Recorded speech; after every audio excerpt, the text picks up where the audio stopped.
욕심이 죄를 다스리면 축복이 옵니다.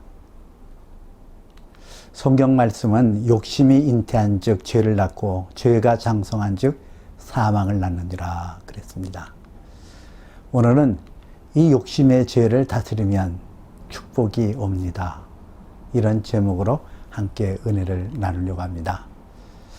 우리가 이 말씀을 살펴보기 앞서서요, 우주의 신비함을 우리가 살펴보려고 해요. 그러면서 왜 이 욕심이라는 것이 죄인가, 그것을 우리가 함께 나눠보려고 그러거든요. 이 우주의 신비한 법칙이 있어요. 그 법칙이라는 것은 궤도, 그리고 위치, 고유한 에너지, 이거는 불변의 법칙같이 우주를 지배하고 있는 그런 모습들이거든요. 그 첫 번째로 이 궤도라는 게 있습니다. 모든 행성들이 자기 나름대로의 독특한 궤도를 갖고 있거든요. 그 궤도를 벗어나는 행성은 하나도 없어요. 그 광활한 우주에 수없이 많은, 셀 수 없는 그 별들과 행성은 일정한 궤도를 가지고 움직이고 있다는 얘기예요. 지구도 마찬가지입니다. 이 지구라는 것도 여러분들이 잘 아시는 바와 같이 자전과 공전을 이루어가면서 나가잖아요. 초속 500m의 속도로 24시간 자전을 합니다. 그리고 초속 30km로 태양을 중심으로 해서 365일 공전을 하는 거예요. 이 틀에서 벗어나는 것이 없거든요.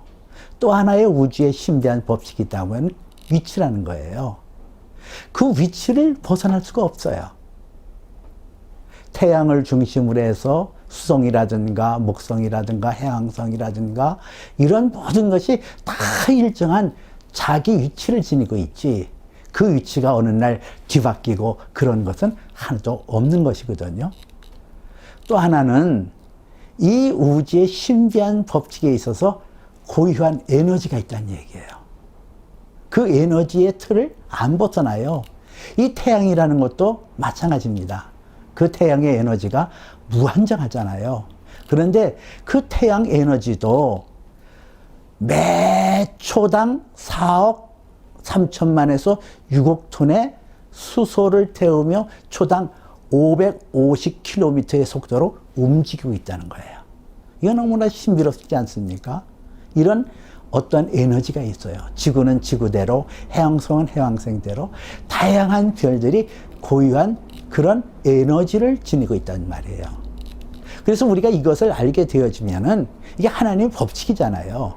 하나님께서 법을 세워놓고 온 우주 만물에 있는 행성과 이런 것들은 다 하나님의 법칙에 순응하고 있어요.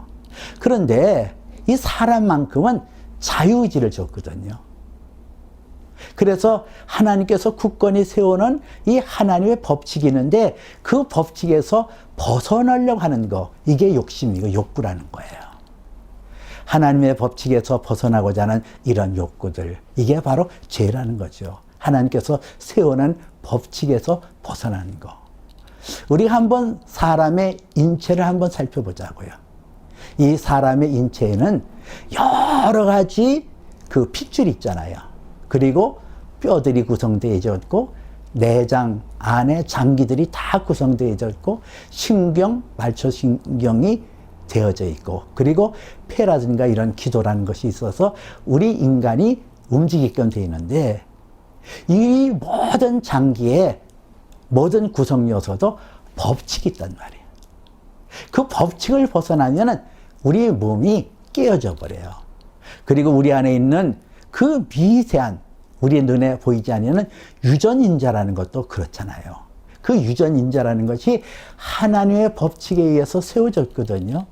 그 법칙에서 하나라도 뒤바뀌거나 그것이 깨어지면은 그것이 건강을 잃는 그런 경우를 당하게 된다는 거예요. 여기 이 아이를 보십시오. 이 아이가 다운 증후군이잖아요. 근데 이 다운 증후군이라는 것이 염색체 하나, 21번 염색체 하나가 정상보다 많아질 때 이런 현상이 일어난다는 거예요. 단 하나의 염색체가 이상이 되어지는데 지능과 발달에 있어서 이런 치명적인 영향을 갖는다는 것이죠. 하나님의 법을 떠난 이런 인간들의 모습들이 성경에 나오고 있어요. 이게 죄라는 거예요. 하나님의 법칙을 떠나는 거, 하나님의 법칙을 거스리는 거. 이게 욕심이고 죄라는 것이죠. 여러분, 이 온 우주 만물이 그냥 생겨난 거예요? 아니에요. 이 로고스라는 하나님의 말씀에 의해서 온 우주 만물이 생겨났고, 이 로고스라는 것은 온 우주 만물과 인간의 행복을 위해서 만들어진 하나님의 청사진이거든요. 완벽한 청사진이에요. 우리 인간들이 하나님의 로고스 말씀에 의해서 하나님께서 예비한 그 풍성한 사랑과 그 풍성한 축복을 누릴 수가 있어요. 근데 인간이라는 게 참 하나님의 뜻을 거슬리려고 그러거든요. 벗어나려고 그러고. 그래서 하나님께서 우리 인생에게 놀라운 축복을 약속하셨고 그 목표를 정해줬어요. 그런데요, 인간들이 자기 욕심에 사로잡혀서 그 욕심을 놓지 아니하는 이것이 결국은 하나님의 목적과 내 욕심이 단절되어지는 불행을 겪게 되어졌다는 거죠. 이게 바로 죄라는 거예요. 하나님의 뜻을 이루지 못하는 것, 자기중심적인 욕심, 이게 바로 죄라는 것이죠. 그래서 욕심이라는 것이 죄라고 성경은 말씀하고 있어요. 이 욕심이 하나님의 뜻을 거스리는데 창세기에 보면 하나님께서 에덴의 동산에 선악을 알게 하는 나무의 실과를 심어놨잖아요. 그리고 로고스 하나님이 선악을 알게 하는 나무의 열매는 먹지 말라. 내가 먹는 날에는 반드시 죽으리라 그랬어요. 그런데 어떻게 됐다고 그랬죠? 하나님의 뜻을 거스리는 사단이 뱀의 모습으로 가장해서 그 과실을 따먹도록 유도하잖아요. 하나님 앞에 거스리는 이 사단의 목적이 뭐냐? 사람을 죄를 짓게 하는 거예요. 무엇을 가지고? 욕심을 가지고. 그래서 하와에게 말하는 내용이 창세기 3장 5절에 나와 있어요. 너희가 그것을 먹는 날에는 너희 눈이 밝아져 하나님과 같이 되어 선악을 알 줄 하나님이 아십니다. 이게 얼마나 엄청난 도전입니까? 아니, 피조물이 어떻게 하나님처럼 될 수 있어요? 이 말도 되지 않은 얼토당토하는 말에 욕심이 들어간 하와와 아담이 그 실과를 먹게 되었다는 거예요. 결국은 욕심이라는 게 하나님의 말씀을 어그러뜨리는 결과를 가져오잖아요. 인간이 꿈꾸는 이런 행복이라는 게 이런 거예요. 벗어나고 싶은 거예요. 얽매이는 것에서 자유하자는 거예요. 왜 내가 통제를 받아? 난 내 멋대로 살 거야. 내 뜻대로 살 거야. 내가 왜 무엇에 매일 필요가 있어? 귤에 매일 필요가 뭐가 있고 도덕에 매일 필요가 뭐가 있어? 나는 내 생각과 내 속에는 옳은 대로 그렇게 살 거야. 그게 자유인 줄 알고 그게 행복으로 여기는 거예요. 그런데요, 그래서 어떤 결과를 맺었나요? 사람은 한계를 느껴야 돼요. 출생부터 늙어 죽을 때까지 보호를 받아야 되는 것이 우리 사람이거든요. 태어나면 엄마의 보호를 받아야 되고요. 나이 많아지면은 젊은 사람의 보호를 받아야 되는 것이 인생 아니에요. 그런 인간의 한계를 느끼는 거. 그래서 하나님 앞에 돌아가는 것이 정직한 모습 아니겠어요? 그런데 사람은 이 우주의 모든 환경이 제대로 갖춰져야 돼요. 자연 환경이. 여기서 벗어날 수는 없어요. 이런 한계가 있는데도 불구하고 그 한계를 뛰어넘으려고 그러거든요. 여러분이 여기서 그 닭 한 마리를 봐요. 이 닭의 인자가 이 닭에게 계란을 하나 둘씩 넣어줍니다. 무려 63개를 넣어줬대요. 그런데요, 이 닭이 다 그 알을 보면서 자신 있게 야, 저거 내가 알을 품어서 병아리를 깔 수 있다. 자신감을 가지고 거기에 덥석 들어가서 알을 품잖아요. 이게 욕심이라는 거예요. 자기의 한계를 넘어서서 자기의 역량을 넘어서는 것, 이것이 바로 욕심이라는 것이죠. 또 이 욕심이라는 것은 자신의 한계를 벗어나는 것을 말해요. 한 어린아이가 아주 자신감 있게 그 아빠에게 이렇게 얘기를 합니다. 아빠, 나 차 사주세요. 나 운전할 수 있거든요. 이 아이의 외침이 과연 맞는 걸까요? 이게 바로 욕심, 자신의 한계를 벗어나는 것이라는 거예요. 우리는 이런 자신의 역량과 자신의 한계를 한정 짓지 않고 무한정 무엇인가 할 수 있다는 것이 욕심이고 하나님의 뜻을 거스린다는 사실을 놓치고 살기 때문에 인생을 실패하며 사는 거예요. 욕심이라는 것은 자기 자랑을 위하는 것이거든요. 이 남자는 아주 자기의 강한 모습을 보여줘서 자기를 나타내려고 해요. 여자들은 우아한 모습으로 자기를 포장해서 자기를 나타내려고 그러죠. 어떤 사람은 자기의 아름다운 모습, 공작새와 같이 그런 모습을 보여줘요. 어떤 사람은 아주 자기가 겸손한 것처럼 포장을 해서 자기 자랑을 하는 경우가 있어요. 이것이 다 그 밑바닥에는 욕심이 깔려있다는 얘기죠. 욕심으로 인하여 어떤 폐해가 오든가요? 여러분 여기 보세요. 햄버거 나오죠. 또 아주 먹음직스러운 과일로 만들고 여러 가지 것으로 만든 당분이 높은 케이크가 나옵니다. 초콜릿이 나오죠. 그리고 콜라가 나오죠. 맥주가 나오죠. 아이스크림 나오죠. 여러분 이 모습을 보면서 어떤 느낌이 들어요? 아, 저거 다 내가 먹고 싶은 건데. 그래요. 그래서 사람들이 이 욕심을 부려서 자기 절제가 없고 이것들을 그냥 먹어대는 거예요. 그 결과가 어떻게 되어진다고요? 당뇨로 와닿잖아요. 우리나라 당뇨병 환자가 500만 명이 넘었대네요.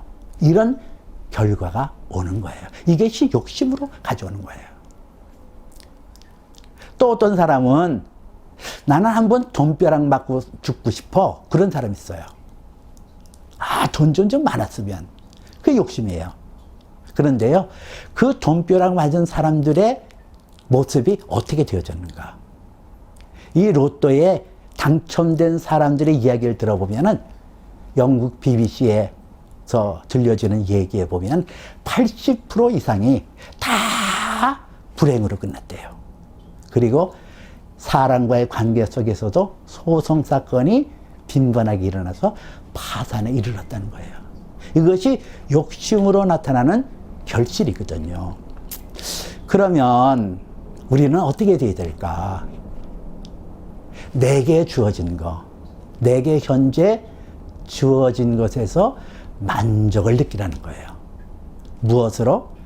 오직 예수 그리스도가 나의 주님 되신가, 그분이 나의 생명의 주님 되신 것을 인하여 기뻐하고 즐거워하며 현재 것을 자족할 줄 아는 비결을 배우라는 거예요. 빌립보서 4장 11절에 내가 궁핍함으로 말하는 것이 아니니라 어떠한 형편이든지 나는 자족하기를 배웠노니, 그렇게 바울은 고백하고 있어요. 이 자족의 비결 아주 중요합니다. 이 자족의 비결을 가지고 우리가 앞서서 우리가 말하게 되어진 것이 자칫 잘못 생각하면 울지 못할 나무는 쳐다보지 말라는 뜻인가, 이렇게 오해할 수도 있어요. 과연 그럴까요?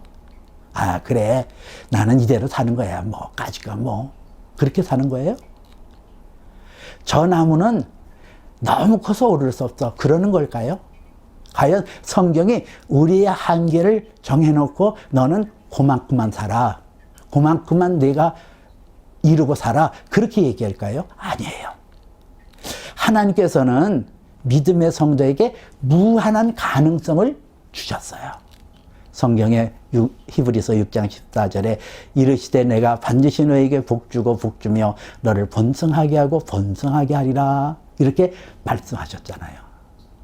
이 복 주고 복을 주며 번성하게 하고 번성하게 하리라. 이것은 하늘에 예비된 복이 우리에게 임하여져서 이 복이 사방으로 번져 나갈 수 있도록 하는 것, 이것이 하나님께서 우리에게 주시는 복의 약속이라는 거예요. 얼마든지 우리는 가능성이 있어요. 얼마든지 우리의 능력을 확산시킬 수 있어요. 복을 넘치게 받을 수 있어요. 그 하나님께서 주실 복을 얻기 위하여 무엇을 해야 되냐? 내 심령에 그릇이 만들어져야 되거든요. 디모데후서 2장 20절 21절에 오니까 큰 집에는 금그릇과 은그릇뿐 아니라 나무그릇과 질그릇도 있어 귀하게 쓰는 것도 있고 천하게 쓰는 것도 있나니 그러므로 누구든지 이런 것에서 자기를 깨끗하게 하면 귀히 쓰는 그릇이 되어 거룩하고 주인의 쓰심에 합당하며 모든 선한 일에 준비함이니 그랬습니다. 많은 그릇이 있어요. 근데 그 그릇 중에서 하나님이 쓰시는 그릇은 자기를 깨끗하게 하면 귀히 쓰는 그릇이 되리라 그랬거든요. 이 그릇이 깨끗한 그릇이 되려고 하면 가장 먼저 하는 것이 비움이라는 법칙이에요. 내 욕심, 내 야망, 내 뜻 버리는 거. 근데 버리는 것으로 끝나는 것이 아니라 채움이 있어야 된다는 거죠. 무엇으로 채울까요? 하나님의 축복의 언약의 말씀으로 채우는 거예요. 이렇게 하나님 앞에서 내 그릇을 비우고 채워질 때 우리 하나님께서는 그 깨끗한 그릇에 소원을 일으켜 세워주시는 거예요. 빌립보서 2장 13절에 너희 안에서 행하시는 이는 하나님이시니 자기의 기뻐하시는 뜻을 위하여 너희에게 소원을 두고 행하게 하시느니라 그랬어요. 하나님께서 우리 그릇 위에 하나님의 소원으로 충만하게 채워주실 것을 약속하셨어요. 그래서 그 소원을 가지고 우리가 무엇을 해야 되느냐? 기도해야 된다는 거예요. 우리가 때로는 답답하게 하고 곤란하고 때로는 시련의 때에 그 어둠의 때에 밝은 빛으로 나가기 위해서 반드시 필요한 게 뭘까요? 회개하는 거예요. 나의 어두운 마음, 나의 곤고한 마음을 하나님 앞에 내맡기면서 밝은 빛을 누리는 거, 이게 기도예요. 또 하나는 기도는 성령의 충만함을 받기 위하여 기도하는 거. 그리고 이 기도를 혼자 하는 것도 중요합니다만 연합해서 함께 기도하는 것이 아주 중요합니다. 이런 기도와 더불어서 믿음의 씨앗을 뿌리는 것이 필요해요. 여기에 펌프가 있잖아요. 그 펌프 밑에는 무한한 하나님의 약속, 축복이 가득 놓여 있어요. 근데 이것을 어떻게 끌어올려요? 여러분, 마중물이라는 거 아시죠? 이 마중물이 바로 믿음의 씨앗이라는 거예요. 우리가 하나님의 약속의 말씀을 듣고 믿고 거기에 순응하여 믿음의 씨앗을 뿌리는 거, 이게 아주 중요하다는 것이죠. 이 그릇이 되면 복은 따라 들어오는 거예요. 내가 열심히 내가 뭐 돈을 쫓고 뭐를 쫓는 그게 아니에요. 우리는 흔히 그렇게 생각하거든요. 내 노력 가지고 뭐 돈도 벌고 내가 뭐 명예도 가지고 뭐 내가 뭐도 하고, 그게 아니에요. 가장 중요한 것은 내 욕심을 버리고 내 마음속에 하나님의 언약의 말씀으로 청결한 마음에 담겨지는 언약의 말씀을 가지고 우리가 이행할 때에 하나님의 축복은 거저 따라오게끔 돼 있어요. 여기 에베소서 3장 20절에 우리 가운데 역사하시는 능력대로 우리가 구하거나 생각하는 모든 것에 더 넘치도록 능히 하시리 얘기. 하나님께서는 준비가 되면 우리가 생각하는 모든 것에 더 넘치도록 능히 하시겠다는 거예요. 이게 오리가 있잖아요. 새끼들이 졸졸 따라가잖아요. 엄마가 일로 가면 일로 가고 절로 가면 절로 가고. 이런 것처럼 우리가 구하지 아니했는데도 하나님께서는 그 마음에 준비가 되어지고 깨끗한 심령이 되어지면은 구하지 않았는데도 돈도 주시고 지위도 허락하시고 우리에게 지식과 지혜도 허락하시면서 우리의 삶을 형통하게 하신다는 거예요. 내 영혼에 깃들여지는 욕심을 버리세요. 그리고 하나님의 예비된 축복을 누리시기를 주님의 이름으로 축복해 드립니다. 기도합니다. 살아계시고 자비로우신 아버지 하나님, 우리가 이 땅에 살면서 얼마나 많은 날 동안 하나님의 약속의 말씀, 하나님의 뜻을 저버리고 내 욕심과 내 뜻을 이루려고 많이 발버둥친 것을 회개합니다. 오늘도 하나님 우리 앞에 나와 우리 주님 앞에 나와 나의 허물과 나의 죄악을 내려놓사오니 나의 죄악을 용서하여 주시고 내 마음이 성결하고 깨끗하여 하나님의 축복을 받을 수 있는 그릇되게 허락하옵소서. 예수님